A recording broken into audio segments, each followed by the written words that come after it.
तो दोस्तों, मैं अभिषेक स्वागत करता हूँ आपका अपने चैनल पे, अभिषेक क्लासेज विद फन पे। और क्या हाल है आप लोगों के? उम्मीद करता हूँ सब बढ़िया होगा। तो ये है हमारी आज की वर्कशीट नंबर 47। डेट है 21/10/2020, 21/10/2020। यहाँ अपना नाम डालिएगा। कई बार डाल चुके होगे, लेकिन एक बार फिर से डाल लीजिएगा। कक्षा डालिएगा, रोल नंबर, विषय और कक्षा अध्यापक का नाम। तो आज फिर से हम उसी भाग को लेकर आए हैं कि बच्चे काम पर जा रहे हैं। बच्चे काम पर जा रहे हैं, ये भाग 3 है। इसके लेखक हैं राजेश जोशी। और इस वर्कशीट को शुरू करने से पहले मैं आपको कुछ दिखाना चाहता हूँ। ये क्या है? ये है वर्कशीट नहीं है, ये है हमारी हिंदी की बुक क्षितिज 9वीं कक्षा के लिए पाठ्य पुस्तक। तो इसमें है वो चैप्टर, तो माफ़ करिएगा। तो ये है इसकी समरी यानी कि सारांश। इसमें पूरे चैप्टर्स के नाम दिए गए हैं। तो इसमें 17वां चैप्टर हमारा यानी 17वां पार्ट है, जो हमारा 17वां पार्ट राजेश जोशी इसके लेखक हैं। और ये है बच्चे काम पर जा रहे हैं, पेज नंबर 136। तो चलिए, तो ये है और ये पेज नंबर 136 पे है, यानी 136 पे ये है। तो चलिए 136 पे चलते हैं। तो ये है हमारा पेज नंबर 136, बच्चे काम पर जा रहे हैं। हमने ये जो है ये हमने पढ़ लिया है। ये पैराग्राफ भी हमने पढ़ लिया है। ये पैराग्राफ भी हमने पढ़ लिया। ये पैराग्राफ हम पढ़ रहे हैं यहाँ से लेके और यहाँ तक। तो आज यहाँ तक हमारा आया है और आज ये ख़त्म हो जाना चाहिए। तो यहीं तक है इसका। और 17वां चैप्टर है हमारा। अगर आपके पास बुक हो तो आप इसमें देख सकते हो, तीनों किस में आ चुके हैं। तो ये बात हुई बुक की। आपको पता रहना चाहिए कि हमारी वर्कशीट कहाँ से आ रही है। हमारी क्षितिज की बुक है कक्षा 9वीं के लिए, इसे देख लीजिए। ये ऐसी है, 17 चैप्टर है इसमें, टोटल 17 पार्ट हैं। और 17वां पार्ट है हमारे जो हमारे सामने है, बच्चे काम पर जा रहे हैं। तो चलिए इस वर्कशीट की शुरुआत करते हैं हम।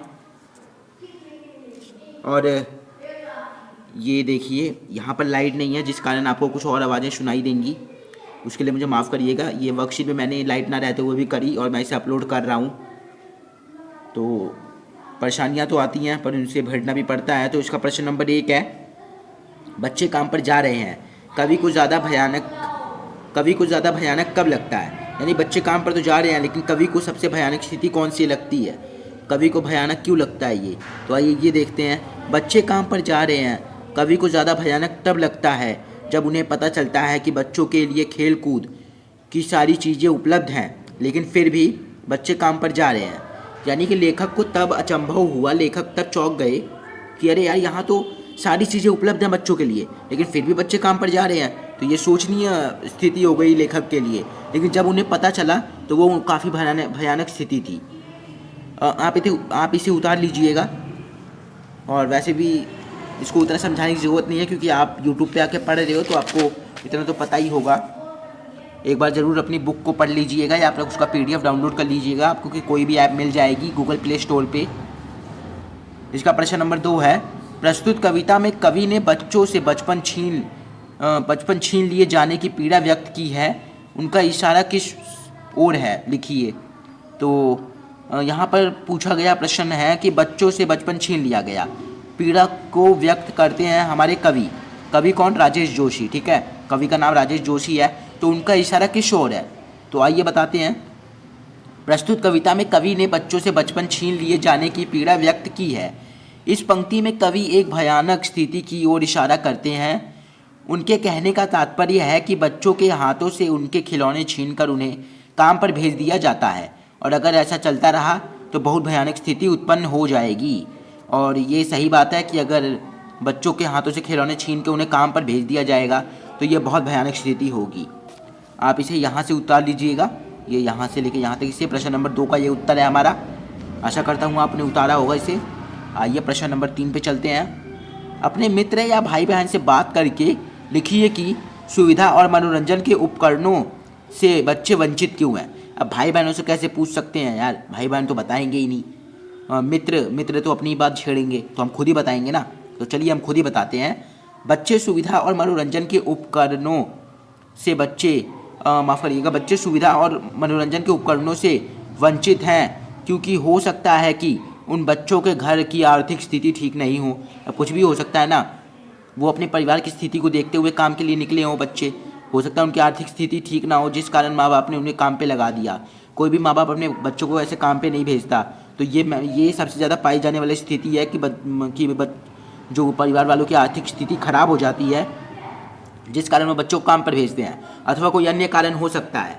अब अन्य कारण भी कुछ हो सकता है, तो आप इसे उतार लीजिएगा प्रश्न नंबर 3 का उत्तर।